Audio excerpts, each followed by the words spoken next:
చదవబడినటువంటి లేఖన భాగంలో నుండి ఫిలిప్పీ పత్రిక 3:17 దగ్గర మొదలు పెడతాం. సహోదరులారా, మీరు నన్ను పోలి నడుచుకోండి,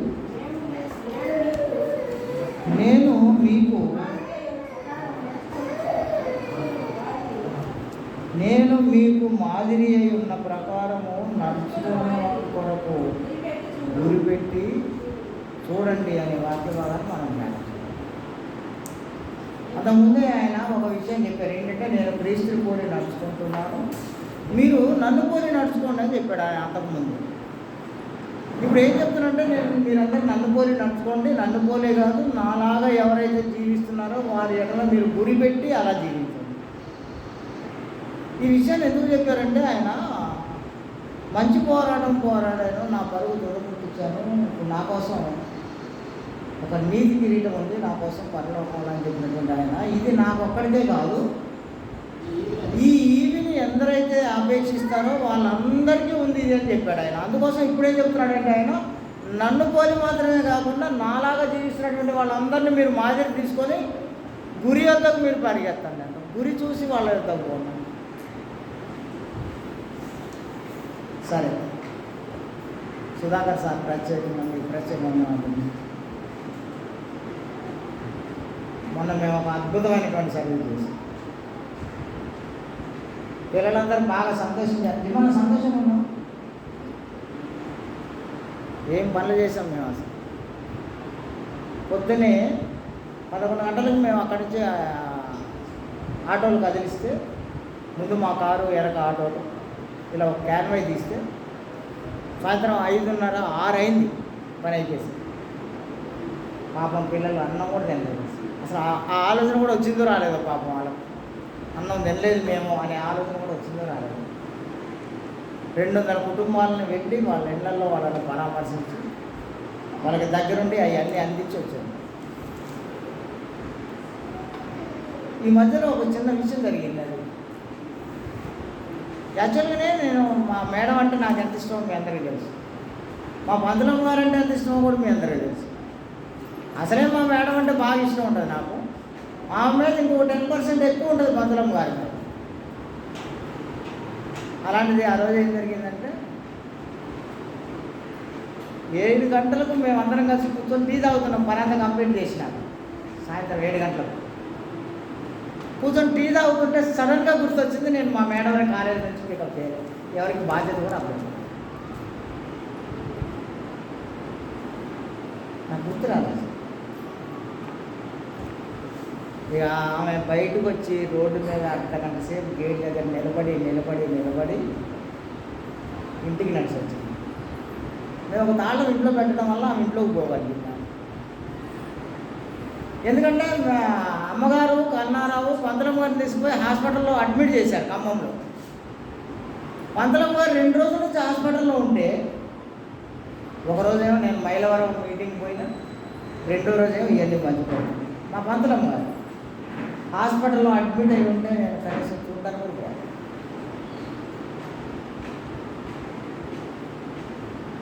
మీ అందరికీ తెలవాలని కోరుకున్న దావిసారికి ముఖ్యంగా తెలవాలి. ఇది ఆన్లైన్, ఇది నేను చెప్తున్నాను మీకు.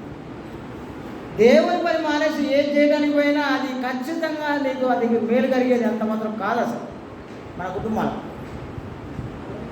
ఎంత మాత్రం కాదు. అది ఏదో మన కుటుంబాన్ని పోషించుకుంటాం, సాదుకుంటాం, ఇవన్నీ తప్పు. అసలు దేవుడే మనకి ఇవ్వకపోతే అది ఖచ్చితంగా మన ఇంటికి చారనే చారదు.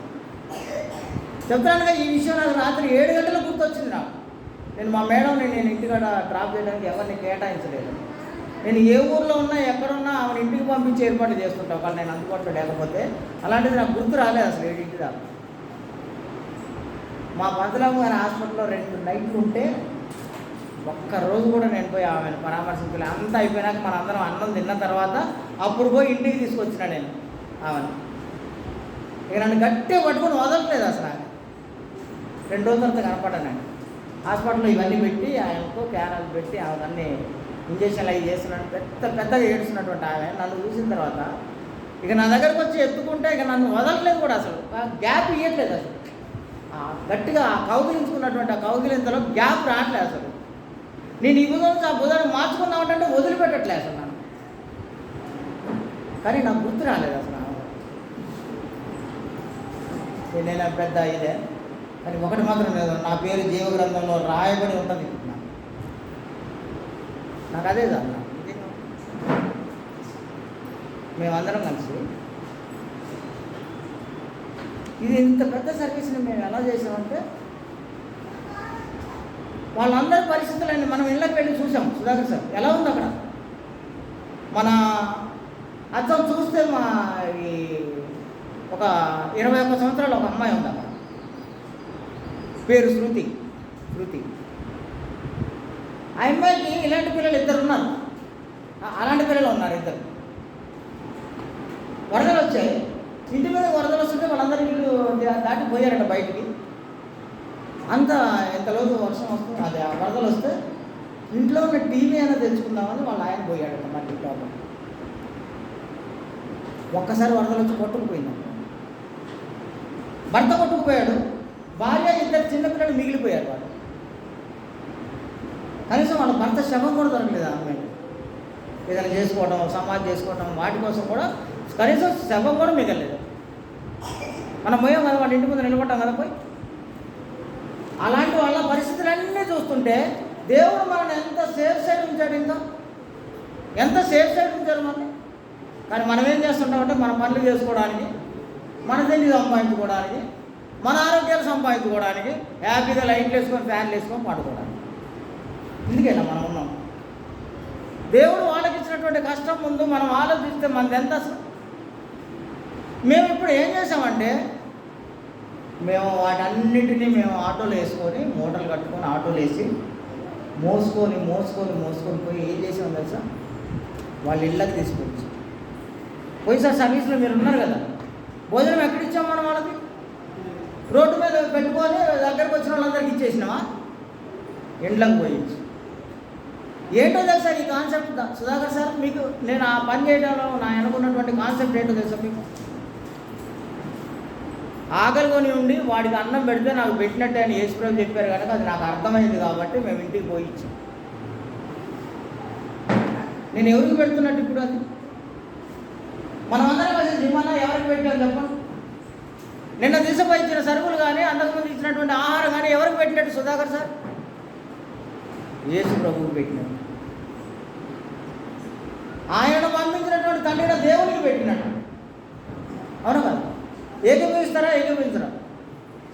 మరి అలాంటప్పుడు యేసు ప్రభు మన దగ్గరకు వచ్చి ఆయన ఏదో మన దగ్గర జారిపడి అడుక్కోవాలా? మన దగ్గరికి వచ్చి నిలబడి మేమేదో పెద్ద వాళ్ళందరినీ సాదే వాళ్ళలాగా, మేము ఎంత పెద్ద పోషకుల్లాగా వాళ్ళకు, మేమేమో ఆటో వేసుకుని పోయి అక్కడ నిలబడితే వాళ్ళందరూ వచ్చి అడుక్కోవాలా నా దగ్గర వచ్చి? పోనీ అడుక్కునేది మనుషులా, మనం పెట్టేది వాళ్ళగా? మనం యేసుక్రీస్తుగా పెడుతున్నప్పుడు ఇంటికి తీసుకొని పెట్టాలనా, లేకపోతే ఆయన వచ్చి మన కోసం నిలబడి ఆ లైన్లో ఉండి అందుకోవాలా?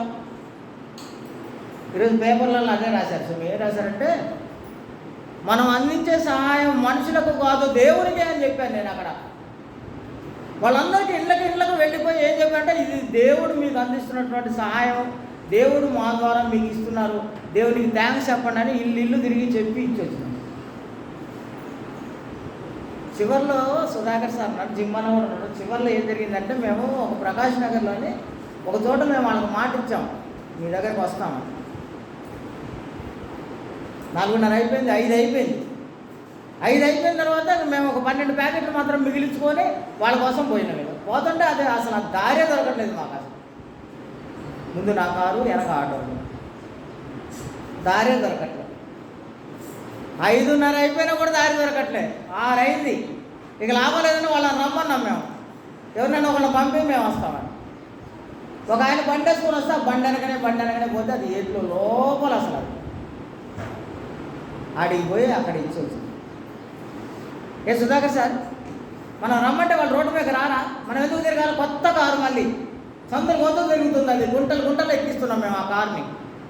కొత్త కారు 10 లక్షలు పెట్టుకున్నాం దాన్ని. 12 మంది రారా మన దగ్గరకు? రమ్మంటే రోడ్డు మీద రండి మీరంటే వచ్చి తీసుకొని పోరా?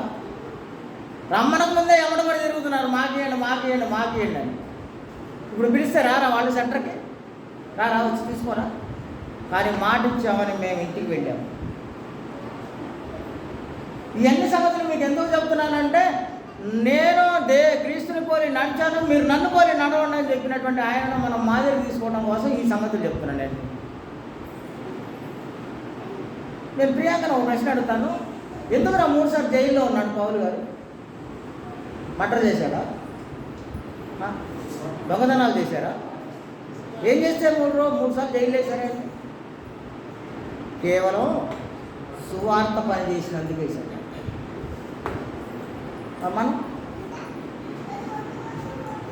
మనం మరి 1 తక్కువ 40 తక్కువ నేను 3 సార్లు తిన్నానని చెప్పాడు కదా, చెప్పాడా లేదా? ఏ నేరం చేస్తే కొట్టారా ఆయన? ఏమంటే సుధాకర్ సార్ ఏ నేరం చేస్తే కొట్టారు పౌలు గారు? మరి ఇప్పుడు ఆయన అలాంటి శ్రమలు పడ్డటువంటి ఆయన నాకు జీవకిరీటం ఉందని చెప్పడం అది నిజమా అబద్ధం? ఎందుకు వచ్చింది ఆయన జీవకిరీటం అనే వస్తుంది అనే ధైర్యం ఎలా వచ్చిందని? ఇంకో విషయం ఏంటంటే ఆయన ఓడ పగిలిపోయి సముద్రం మీద చిన్న చెక్క ముక్కని ఆసరా చేసుకొని 3 రోజులు ఉన్నాడు సముద్రంలో నీళ్ళు తాగడానికి పనికి వస్తుందా? తాగడానికి అనుకూలంగా ఉంటుందా సముద్రంలో నీళ్ళు? కొన్ని సముద్రంలో ఎవరైనా పోయి బోట్ వేసుకొని పోయి ఆహార పొట్లాలు ఆ హెలికాప్టర్లు వేసుకొని పోయి ఇసిరేస్తారు ఆయన దగ్గర. 3 రోజులు అన్నం నీళ్లు కూడా లేకుండా ఒక చెక్క ముక్క పట్టుకొని ఈదుతూ ఉన్నాడట సముద్రం. ఏ కష్టం వచ్చింది సార్ ఆయనకు? ఏ కష్టం వచ్చింది? సమస్తాన్ని పెంటగా ఎంచుకున్నా అన్నాడు. అంటే ఆయన దగ్గర ఎంత ఉందో తెలుసా? మరి ఆ ఉన్నదంతా కూడా నాకు వేస్ట్ అని వదిలేసిన అన్నాడు. మనం మాత్రం ఏదో దొరికించుకున్నాం, ఏదో సాధించుకున్నామని ఎండమావులు ఎమ్మడబడి పరిగెత్తుతుంటాం. ఎండమావులు అంటే ఏంటో తెలుసా? రోడ్డు మీద మనం పోతుంటే అక్కడ నీళ్లు ఉన్నట్టే కనపడుతుంటుంది. మన బైక్ అక్కడ పోతే అక్కడ నీళ్లు ఉండవు, ఇంకా కొంచెం ముందు ఉన్నట్టు కనపడుతుంటాయి. మళ్ళీ పోతాం, అక్కడ నీళ్లు ఉండవు, ఇంకా ముందుకు పోతాం, అక్కడ నీళ్లు ఉండవు. అంత నీళ్లు ఉన్నట్టు కనపడుతుంది కానీ ఎక్కడ నీళ్లు ఉండవు. వీటిని ఏమంటారంటే ఎండమావులు అంటారు. ఏదో దొరికిద్ది, ఏదో వచ్చిద్దని ఉన్నది వదిలేసిపోయాం. నేను ఒక విషయం చెప్తానండి మీకు.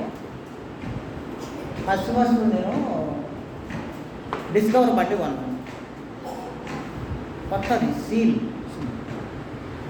బండి కొన్నాను. మళ్ళీ ఎవరో వాడిన దాన్ని ఏదో నాకు కొంత తక్కువ వస్తుందని కొన్ని అట్లా కాదు, సీల్ బండి కొన్నాక ఒక నెల తిరగక ముందు మొత్తం డబ్బులు కట్టాలంటే అవకాశం వచ్చింది. దేవుడు నాకు ఇచ్చాడు. అయిపోయింది. 1,15,000 1,20,000 తిరిగినాక కుయ్యో ముర్రో అంటుంది. అది ఊరుకుంటాం. ఆమె బండి కొన్నది ఎందుకు? ఇంట్లో పెట్టి దాచి పూజ చేయటంట. ఎక్కడ పడితే అక్కడ 200 కిలోమీటర్లు కూడా బండి మీద పోతున్నాం మేము. పాపం అది 1,25,000 తిరగగానే కుయ్యో ముర్రో అంటాం. వెంటనే దాన్ని తీసేసి ఇంకొక కొత్త బండి కొనుక్కున్నాం. మళ్ళీ అది కూడా సీల్ బండి కొన్నాం. దాని తర్వాత మా అబ్బాయికి బండి కొన్నాం, అది కూడా సీల్ బండి కొన్నాం. అది కూడా అయిపోయిన తర్వాత 10 లక్షలు పెట్టి కారు కొన్నాం. 14 లక్షలు పెట్టి జడ్జి బిల్డింగ్లు కట్టాం. ఇప్పుడు చెప్పండి ప్రియాంక, నాకు ఏ ఉద్యోగంలో నేను ఎంత దాచుకొని నెల ఎంత దాచితే ఇవన్నీ చేయగలిగింది చెప్పండి. ఏమండి, నేను ఏ ఉద్యోగం చేసి నెలకి ఎంత సేవింగ్ చేస్తే నెల సంపాదించిన సంపాదనలో నేను ఎంత పక్కన పెడితే ఇవన్నీ చేయగలిగాను ఒకసారి చెప్పండి మీరు నాకు. ఏం చేస్తే సంపాదించగలిగాను? పోనీ నేనేమైనా సంపాదించుకున్నానా సుధాకర్ సార్? ఇది నా సొంతమా? నాకు దేవుడు ఇస్తేనే. దేవుడు కూడా నాకు అలాగే ఆశామాషి ఇచ్చారా నాకు? నేను దేవుని పని చేసే విషయంలో ఎప్పుడూ నేను ఎక్కడ వెనక తీయలేదు కనుక, నేను ఆయనకు పనికొస్తానని ఆయన నమ్మారు కనుక, నేను 4 చోట్ల వెళ్ళడానికి నేను రాజుగారిలాగా వెళ్ళాలని ఆయన అనుకున్నారు కనుక, ఎక్కడికి వెళ్ళినా కూడా నేను ఒక కొత్త బైక్ మాత్రమే నాకు ఇచ్చారు దేవుడు.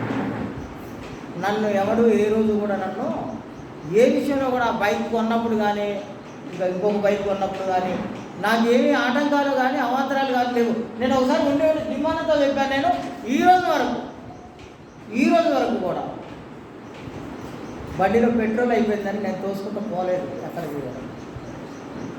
లేదా రోడ్డు మీద పంచర్ అయిందని నెట్టుకుంటూ పోలేదు నేను ఒక్కరోజు కూడా. కానీ బండి ఉన్న ప్రతి ఒక్కళ్ళు ఎదుర్కొంటారు ఈ విషయాన్ని. పెట్రోల్ మధ్యలో అయిపోవడం, దానికి పెట్రోల్ పంచర్ అయితే తోసుకుంటూ పోవడం, ఇలాంటివి ఎదుర్కొంటారు వాళ్ళు. కానీ నేను ఒక్కరోజు కూడా ఇవన్నీ ఏమి ఎదుర్కోలేదు నేను ఇప్పటి వరకు కూడా, ఈ రోజు వరకు కూడా. ఎందుకంటారు ఇవన్నీ ఎందుకంటారు? ఉండి ఒకసారి ప్రియాంక ఏముంటుందంటే, అయ్యగారు బాగా లేట్ అయింది, జాగ్రత్త పో ఇంటికి అని అంటుంది నన్ను. నాకేం జాగ్రత్త? నేను అదే అన్నాను, నాకేం భయం రా, నాకెందుకు జాగ్రత్త రా అన్నాను నేను. ఒకటి రేపు పొద్దున నేను సేవ చేయాలని ఉంటే దేవుడి దృష్టిలో ఆయన ఈరోజు రాత్రి కాపాడతారు నన్ను. రోడ్డు మీద నేను పోతుంటే విష సర్పాలు కూడా నన్ను చూసి పక్కకు జరుగుతాయో, ఎవడు తెలుసు, నాకు కనబడతాయా కళ్ళకు. దేవుడు కాపాడతాడు. ఈ సంగతులన్నీ మీకు చెప్పే ముందు అక్కడికి మేము వెళ్ళి ఆడ పని చేస్తున్నప్పుడు అసలు పిల్లలు ప్రత్యేకంగా వాళ్ళకి ఎంత చెప్పినా తక్కువే వాళ్ళ గురించి. నా విజన్ని వాళ్ళు అర్థం చేసుకొని నేను ఏం చెప్పానో, నేను ఏం చేయమన్నానో అలాగే చేస్తున్నారు వాళ్ళు. ఇంకొక విషయం ఉంది, ప్రియాంక 3వ సర్వీస్ చేస్తే నేను అనుకున్న లక్ష్యాన్ని చేరినట్టు. నేను వాళ్ళ కోసం ఏదైతే చేయాలనుకున్నానో ఆ లక్ష్యాన్ని నెరవేరినట్టు. ఈసారి దుప్పట్లు పంపిణీ చేయాలి మనం. 200-300 దుప్పట్లు కొని మళ్ళా పోయి ఇళ్ళకే పోయి ఇవ్వాలి. రోడ్ల మీద ఎవడైనా పడుకొని ఉంటే వాడికే ఇవ్వాలి పోయి. వాడికి తీసి ఇప్పి కప్పి రావాలి వాడి దగ్గర నుంచి ఇంకోటి ఎత్తకపోకుండా. దేవుడు మనందరినీ బాగా దీవిస్తారు. మీకు తెలియదు అసలు ఈ సంగతులన్నింటినీ. దేవుడి కోసం పనిచేసే ప్రతి ఒక్కరూ దేవుని దీవెన ఆశీర్వాదాలు సమృద్ధిగా పొందుతారు. ఎవరైతే దేవుని పనిని తప్పించుకొని తిరుగుతారో ఇక వాళ్ళ సంగతి మనం ఏం ఆలోచించాల్సిన అవసరమే లేదు. అసలు అవసరమే లేదు. దేవుడి మీదనే దీవించి ఆశీర్వాదం. నేను క్రీస్తుని పోలి నడుచుకున్నానని ఆయన చెప్పిన మాటని 100 సార్లు మనం ఆలోచించవచ్చు. ఆయన జైలుకు పోవడానికి ఉన్నటువంటి మూల కారణం క్రీస్తే. తను ఉన్నటువంటి దాన్ని వదిలేసి సమస్తాన్ని పెంటగా ఎంచుకొని ఆయన ఈ పని ఎంచుకోవడం వల్లనే జైలు వచ్చింది ఆయనకి. జైల్లో కొరడ దెబ్బలు వచ్చాయి. అంతమాత్రమే కాదు, ఇంత పెద్ద ఆయనకు ఉన్నటువంటి అధికారాన్ని, ఆయనకు ఉన్నటువంటి డబ్బును, హోదాను పక్కన పెట్టేసి ఈ పని చేయడం వల్లే సముద్రంలో 3 రోజులు ఉండాల్సి వచ్చింది. సొంత వాళ్ళతో ఇబ్బందులు, ఆకాశంలో ఇబ్బందులు, భూమి మీద ఇబ్బంది, నీళ్ళలో ఇబ్బంది, సొంత వాళ్ళతో, పక్కింటి వాళ్ళతో, పరాయి వాళ్ళతో, బంధువులతో ఇబ్బందులు. ఆయన ఒక పెద్ద లిస్టే చెప్తారు. ఆయన కొరింథీయులకు రాసిన 2వ పత్రికలో ఒక పెద్ద లిస్టే చెప్తాడు. ఆయన పెద్ద లిస్టే చెప్తాడు. ఇన్ని కష్టాలు పడ్డానట. ఎందుకు? 4 రూపాయలు సంపాదించుకోవడానికా? చాలా 4 రూపాయలు సంపాదించుకోవడానికా? లేదా ఇంటి బిల్డింగ్ కట్టడానికా? పిల్లలను సాదుకోవడానికా? దేనికోసం ఆయన అన్ని శ్రమలు కష్టాలు పడ్డాడు? కేవలం ఇప్పుడు నేను మీ అందరికీ ఇంకొక విషయం, కొరింథీయులకు రాసిన 2వ పత్రిక 8వ అధ్యాయం. కొరింథీయులకు రాసిన 2వ పత్రిక 8వ అధ్యాయం.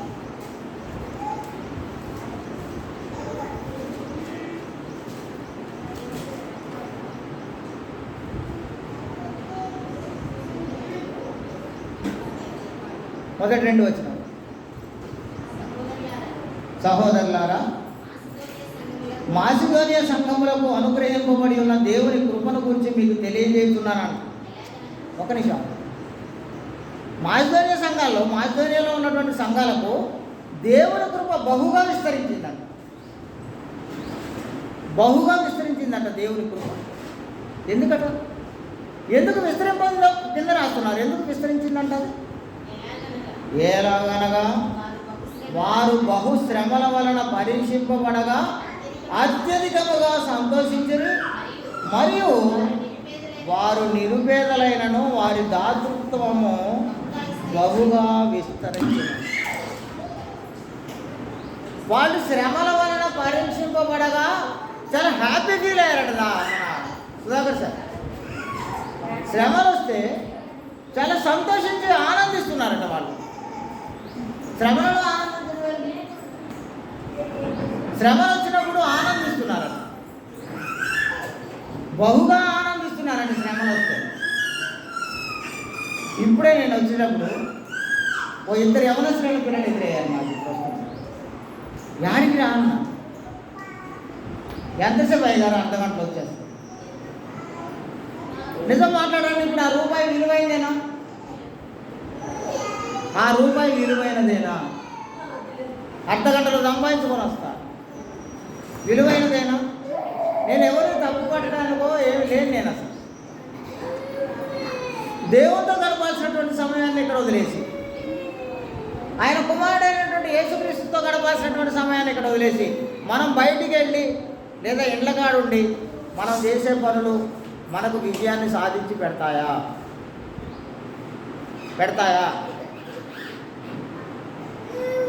సార్ నేను మళ్ళీ ఒక విషయం చెప్తాను. నేనేదో మిమ్మల్ని అందరినీ తప్పు పట్టడానికి ఇక్కడ నిలబడి లేదు. నేను పెద్ద హీరోని ఏం కాదు.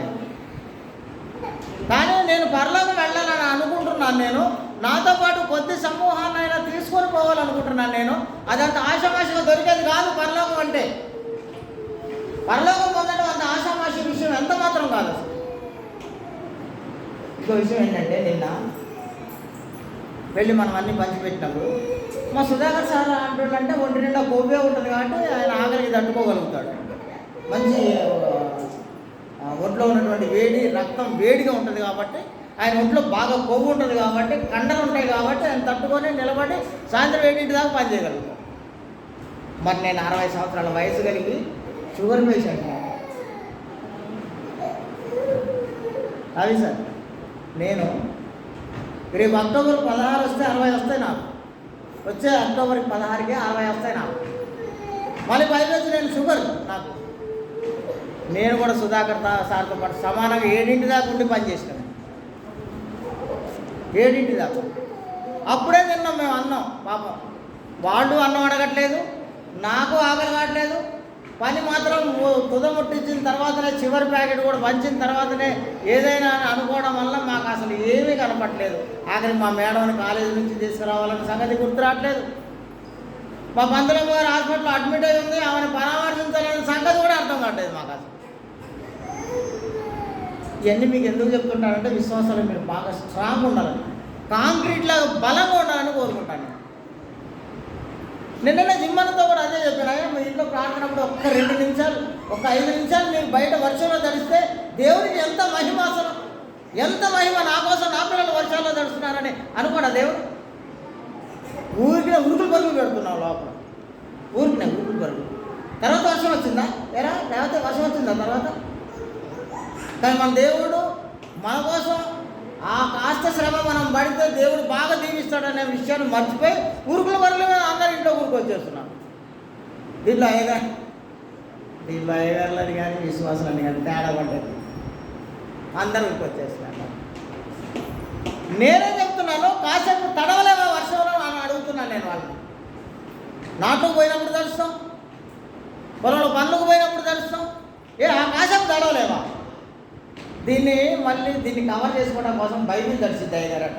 ఎవడు తెరవండి నిన్ను బైబిల్ మూత పెట్టి తిప్పి పెట్టి ఉంచరాదు. బైబిల్ తడిస్తే ఇంకో కొత్త బైబిల్ ఇస్తా కదా నేను నీకు. కానీ ఏంటంటే, దీంట్లో విశ్వాసంలో ఉన్నటువంటి పరిణామం చాలా తక్కువ క్వాలిటీలో ఉంటున్నాం మనం. ఇంతకాలం దేవుళ్ళో బలంగా ఉండాలని అనుకునే మనం ఇంతకాలం గడిచిపోయిన తర్వాత కూడా ఇంకా బలహీనంగానే ఉంటాం. ఎక్కడేసిన గొంగనే అంటే నువ్వు ఆడేస్తే ఆడనే ఉన్నా, ఎక్కడికి కదలే మెదలే అనేటట్టు ఉన్నాం మనం. ఆ కాస్త వర్షాన్ని తడవలేమా? దేవుడు అంత అన్యాయస్తుడా? దేవుడు మనల్ని కాపాడాడా? సూర్యుడు ఆగంటే ఆపగలిగినటువంటి దేవుడు నీ వర్షాన్ని నువ్వు కాస్త తడుస్తుంటే నీ దేవుడు అలా చూస్తూ ఊరుకుంటాడా?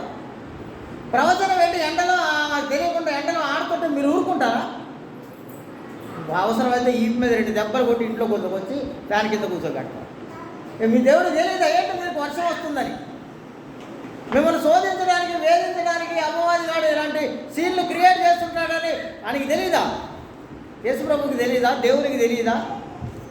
వాడు చేసే ఇబ్బందులన్నీ వాళ్ళు కనిపెట్టట్లేదా? నువ్వు ఎవరి పక్షాన్ని నిలబడతావో చూస్తారు ఆయన. అంతే. గులకరాండేరి ఒక కర్ర తీసుకొని ఒక సైన్య సమూహమే గడగడలాడుతున్నటువంటి ఒక 6 మూల జారణ ఉన్నటువంటి గొలియాతు దగ్గరికి ఒక పిల్లవాడు గులకరాలు తీసుకొని కర్ర తీసుకొని పోతున్నాడు. పోతే ఏమంటున్నాడు? అరే ఆఫ్టర్ ఆల్ నీకు సున్నది కూడా లేదు, జీవము గల నా దేవుని సైన్యాన్ని వ్యతిరేకించడానికి ఎంతరా నువ్వు అంటున్నాడు. వాడు చూసి, ఈ పిల్లోడు చూసి, మీ రాజు పోయి దాక్కున్నాడు ఆ టెంట్లో, మీ సైన్యం మొత్తం గడగడలాడుతుంది, నన్ను చూస్తుంటే నువ్వేంట్రా ఇంత చిన్న పిల్లవాడివి, నువ్వు కర్ర తీసుకొని నా మీదకి వస్తున్నావు, నేనేమైనా కుక్కనా? నేను నా మీద నువ్వు కర్ర తీసుకొని వస్తున్నావు అని అడుగుతున్నాడు.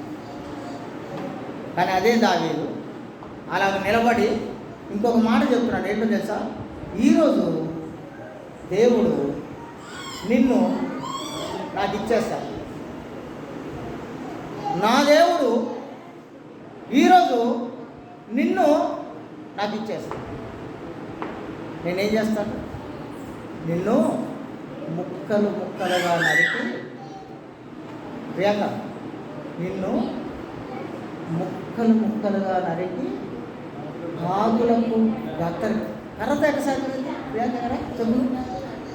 గులకరాలతో కర్రతో ముక్కలు ముక్కలు నరకడం ఎలాగో సాధ్యం? ఇది ఆలోచించండి మీరంతా. సుధాకర్ సార్ ఆలోచించండి మీరంతా. వేరే కర్ర తీసుకొని గులకరాన్ని అనుకొని వాడిని ముక్కలు ముక్కలు నరకడం ఎలా? నాకు దావీదుకు తెలుసు ఎలాగో. ఆయనకు తెలుసు, ఎందుకంటే ఆయన నా ఆశ్రయ దుర్గము, నా కోట, నా కొండ, ఆయన నా కాపరి, నాకు లేమి కలుగుదనే సంగతి ఆయనకు తెలుసు. కాబట్టి ఆయన ఏమంటున్నాడంటే, నిన్ను ముక్కలు ముక్కలుగా నరికి కాకులకు గద్దలు వేస్తా అన్నాడు. ఆ కత్తి ఎక్కడి నుంచో రాలేదు, అదే వాడి కత్తి తీసుకొని వాడి తలే నరికి. ఇది మీ అందరిలో ఉండాలని, బలంగా ఉండాలని కోరుకుంటున్నాను. చెప్పాను కదా, అందుకే కదా నాకు బైక్ ఎలా వచ్చింది? కొత్త బైక్ ఒకటి అయిపోగానే ఇంకొక కొత్త బైక్ ఎలా వచ్చింది? నా కొడుకు కొత్త బైక్ ఎలా వచ్చింది? నాకు ఒక కొత్త కార్ ఎలా వచ్చింది? నాకు ఒక బిల్డింగ్ ఎలా వచ్చింది? నాకేమైనా ఉద్యోగమా, వ్యాపారమా, నాకేమన్నా? లేకపోతే నేనేమన్నా ఇంకొక ఏమన్నా పోయి ఎక్కడన్నా బ్యాంకుల్లో దోపిడీ చేసి వచ్చి తెచ్చుకుంటే వచ్చిందా ఇదంతా?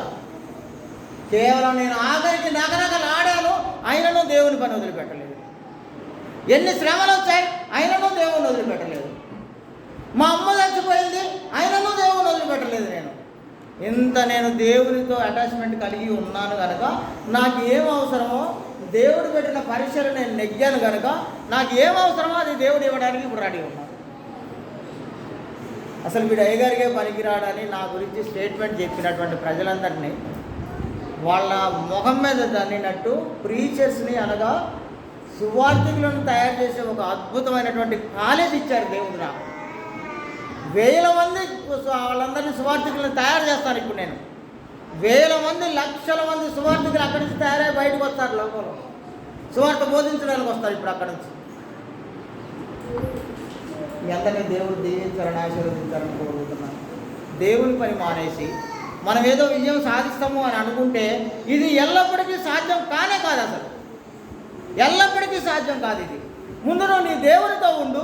నువ్వు ఒక ఉద్యోగస్తుడు సంపాదిస్తే ఏం సంపాదిస్తాడని అనుకుంటున్నావో, నువ్వు ఏం చేయకుండానే దేవుని పని చేస్తే దేవుడు నీకు కావాల్సి అంతకంటే ఎక్కువ.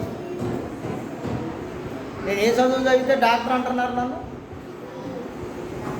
నేను ఎన్ని కోట్లు పెట్టి నేనే డాక్టరేట్ చదివితే వచ్చింది నాకు డాక్టరేట్. నాకు ఇప్పుడు లోకంలో ఎక్కడ చూసినా నన్ను అందరూ డాక్టర్ నోవా ఎలా అంటున్నారు నన్ను. ఏం చేస్తే వచ్చింది కాదు. మీ అందరు ఇంకెక్కువ బలంగా ఉండాలని విశ్వాసంలో అత్యంత బలంగా ఉండాలని కోరుకుంటున్నాను నేను. అందుకే అపోస్తలుడైన పౌలు చెప్పాడు, నన్ను మాదిరి తీసుకోమన్నాడు. ఆయన మాదిరి తీసుకోమని చెప్పినప్పుడు ఆయన పడ్డటువంటి శ్రమలు, కష్టాలు మనం ఒకసారి ఆలోచిస్తే మనం అసలు కనీసం 1% కాదు కదా, 0.5% కూడా మనం కష్టపడట్లేదు. 0.5% కూడా శ్రమలు అనుభవించట్లేదు అసలు మనం. దేవుని కొరకు అసలు కనీసం ఒక 1% కూడా దేవుని కోసం జీవించట్లేదు అసలు మనం. అక్కడ పౌలు గారు పడ్డటువంటి కష్టాల్లో, ఆయన పడ్డటువంటి శ్రమల్లో మనం ఏ ఒక్కటి కాదు కదా, అర కూడా మనం పడ్డాం. మరి ఇప్పుడు పరలోకం ఎలా? మనం ఎలా పరలోకం? సుధాకర్ సార్, ఎలా అంత ఈజీగా పరలోకం వచ్చేస్తుందా? ఏమండి, పరలోకం ఈజీగా వస్తుందా? దీని గురించి ప్రకటన గ్రంథంలో ఏం రాశారు? వీరు మహాశ్రమల నుండి వచ్చిన వారు గొర్రెపిల్ల రక్తములో తమ వస్త్రములు ఉదుకుకొని తెల్లగా చేసుకున్నారు. ఇది ఏ స్టేట్మెంట్ తెలుసు అసలు మీకు? మహాశ్రమల్లో ఉండొచ్చు. చిన్న కష్టం వస్తే మనం ప్రార్థన మానేసి వెళ్ళిపోతాం. పరలోకం ఎలా? పరలోకం ఎలా? మనందరం, మీ అందరినీ దేవుడు మరెక్కువగా దీవించాలని, ఆశీర్వదించాలని కోరుకుంటున్నాను.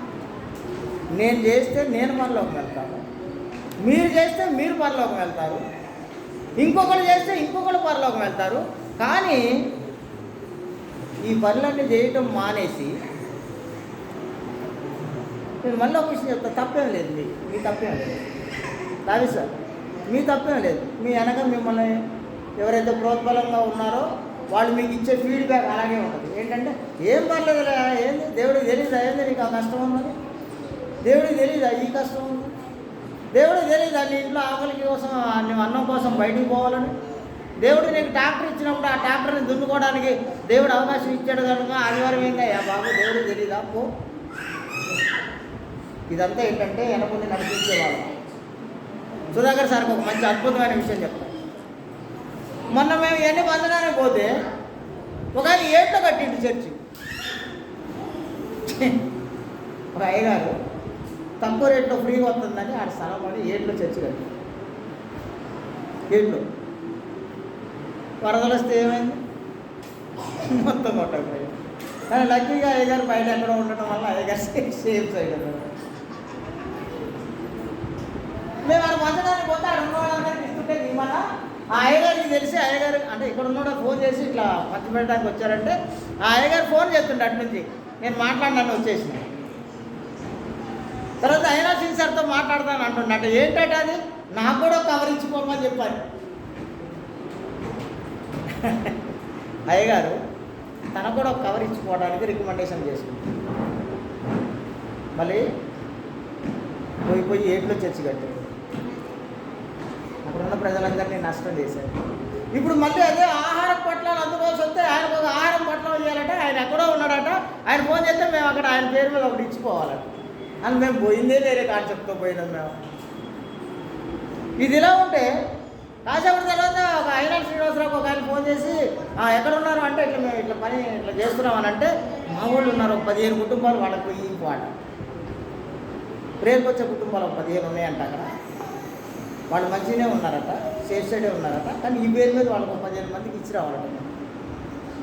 అంటే ఈ అయ్యగారులందరూ ఎలా ఉన్నారో అర్థం చేసుకోవాలి మీరందరూ. నిజంగా నేను నా దేవుని కోసం సేవ చేస్తున్న భావనతో లేరు వీళ్ళందరూ. ఏదో నలుగురు చూస్తున్నారు కదా, నలుగురు చూడాలి కదా, నలుగురిని మెప్పియాలి కదా అని బతికేస్తున్నారు. అలా బ్రతుకుతూ మిమ్మల్ని కూడా అలాగే నడిపిస్తూ ఉన్నారు. అందువల్ల ఏం జరిగిందంటే విశ్వాస పరిణామంలో లోపాలు వచ్చాయి. అయ్యగారు చెప్పిండు కదా ఏం కాదులే, కానీ అయ్యగారికి ఏం తెలుసు, వాడు నరకానికి పోతుంటూ వాడు అలా నడిపించే వాళ్ళందరూ నరకానికే పోతున్నారు. కానీ నేను అలా ఉండడానికి రాలేదు అసలు. నేను మీ మధ్యలో కష్టమని ఇస్తున్నాను, నేను పర్లోకం సంపాదించుకోవాలని ట్రై చేస్తున్నాను. నేను ఎలాగైనా ట్రై చేస్తున్నాను కనుక నాతో ఉండే పిల్లలు కొద్దిమంది అయినా పరలోకం రావాలని కోరుకుంటున్నాను. అంతే, అంతే తప్ప వేరే కాన్సెప్ట్ లేదు. పరలోకం ఫ్రీగా దొరకదు అసలు ఎట్టి పరిస్థితుల్లో కూడా.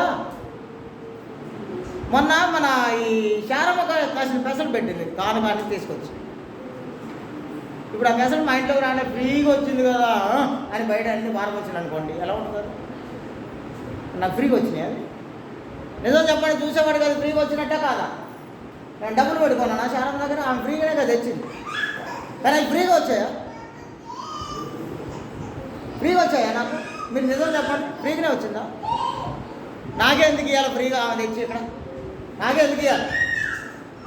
నేను దేవుని పని చేస్తున్నాను కనుక దేవుడు నా కోసం పంపించారు వాటిని. నువ్వు తినయా మంచిగా ఆరోగ్యం సంపాదించుకో, నువ్వు వెళ్ళి ఎక్కువ పని చేయి, ఇంకా ఎక్కువ పని చేస్తే ఆ దేవుడు వచ్చే దాంట్లో వచ్చే పర్సంటేజ్ దీవెనలన్నీ ఎవరైతే ఇచ్చారో వాళ్ళ కుటుంబానికి ఇచ్చేస్తాను చెప్పడం వల్ల అది నాకు వచ్చింది. లేదా నాకెందుకు వస్తుంది? సరే నాకు ఏమైనా భాగ్యం ఉన్నా, లేదా వెంకటరత్నం సార్ ఏమన్నా నాకు భాగ్యం ఉన్నాడా? దేవుడి మీ అందరినీ దీవించి ఆశీర్వదించిన కాదు. 3వ అధ్యాయం 20 వచనం చూసి ముగించేద్దాం ఈ వాక్య భాగాన్ని మనం. ఫిలిప్పీ పత్రిక 3వ అధ్యాయం 20 వచనం. ఈ బోధకులందరూ అబద్ధ బోధకులందరూ ఇలా తయారు కావడం వల్ల వాళ్ళు తమ కడుపుకే దాసులు కనుక ఎవడు ఎక్కడిస్తాడా ఏమి ఇస్తాడా వాళ్ళ దగ్గర తీసుకొని తినేసి వాడు ఆడ తెచ్చినా పర్లేదు, వాడు నరకానికి పోయినా పర్లేదని ఆలోచించడం ద్వారా జరిగే నష్టం ఇదంతా. కానీ మీరు అలా ఉండకూడదు. ఎందుకంటే మనం ఈ లోకంలో జీవించడానికి మాత్రమే వచ్చాం. ఇది అయిపోయిన తర్వాత మళ్ళీ వెంటనే మనం ఎక్కడి నుంచి వచ్చామో అక్కడికి వెళ్ళిపోవాలి. దారి మర్చిపోతే భయంకరమైనటువంటి దుర్మార్గమైనటువంటి ప్రదేశాలు వెళ్ళి పడతాం. సమయం మన మార్గం వేరే, మనం వచ్చిన దారి వేరే, మనం వచ్చినటువంటి ప్రదేశం వేరే. ఎక్కడి నుంచి వచ్చామో తిరిగి అక్కడికే వెళ్ళాలి అంతే. మధ్యలో మన ఇష్టం వచ్చినట్టు దీవించి దారి మర్చిపోతే అదొక భయంకరమైనటువంటి వేదనకరమైనటువంటి ప్రదేశాలు వెళ్ళి పడిపోతాం. మనం అక్కడికి పోవడానికి కాదు మనం వచ్చింది, ఎక్కడి నుంచి వచ్చామో ఆడికే తిరిగి వెళ్ళాలి. చూడండి ఇప్పుడు 3వ అధ్యాయం 20 వచనం. గట్టిగా చదవండి కొంచెం, నాకు వినపడేలాగా. మన పౌరస్థితి పరలోకమందున్నది, అక్కడ నుండి ప్రభు అయిన యేసు క్రీస్తు అను మన రక్షకుని నిమిత్తము మనం అందరం అంతే. మన పని అదే. మనం ఇక్కడ కాదు అసలు, ఇక్కడ వాళ్ళం కాదు అసలు, ఇక్కడ సంబంధించినటువంటి మనుషులం ఎంత మాత్రం కూడా కాదు. మనం ఎక్కడి నుంచి వచ్చామో తిరిగి అక్కడికి వెళ్ళవలసిన వారమే. అక్కడికి వెళ్ళాలంటే మనం ఇక్కడ ఉన్నప్పుడే మనం చేసే పనులే తీసుకెళ్తాయి మనం. అక్కడి నుంచి వచ్చేటప్పుడు దేవుడు నిన్ను యథార్థవంతునిగా ఏ విధంగా అయితే సృష్టించి ఇక్కడికి పంపించారో నువ్వు అదే యథార్థతతో ఇక్కడ జీవించి తిరిగి మళ్ళీ అక్కడికి వెళ్ళి మధ్యలో నువ్వు నీ ఇష్టానుసారంగా జీవిస్తే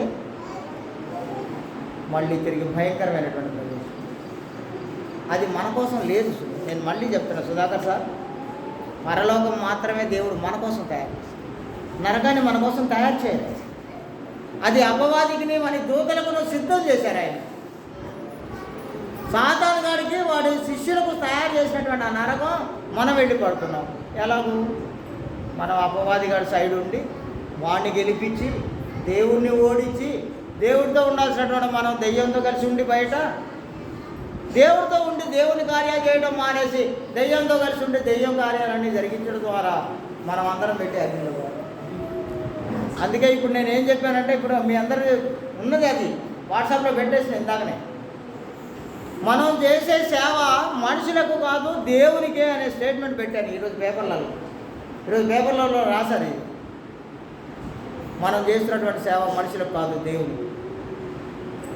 అలాగనే ఇంటింటికి వెళ్ళి ఇవ్వాలి మనం దాన్ని. మన కోసం వాళ్ళు వచ్చి రోడ్డు మీద ఆశగా ఎదుర్కొనకూడదు.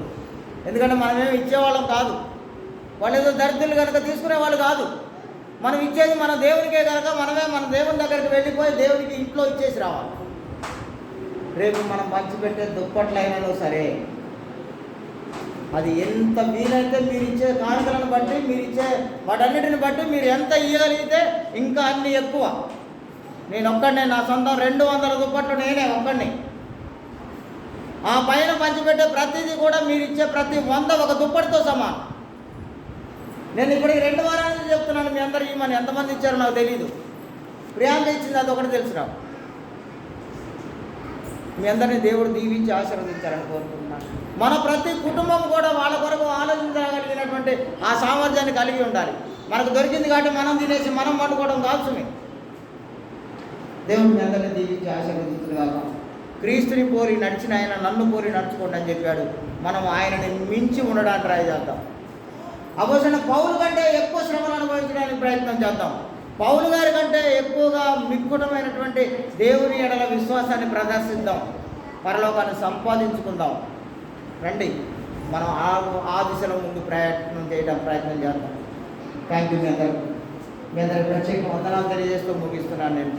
మనం అందరం అలాగే ఉన్నాం, అలాగే జీవిద్దాం, అలాగే దేవుని కొరకు పనిచేద్దాం, అలాగే దేవునితో కలిసి సంతోషించి ఆనందించి దేవుని వద్దకు వెళ్ళిపోదాం. Thank you. మీ అందరికి మరొకసారి వందనాలు తెలియజేస్తూ ముగిస్తున్నాను.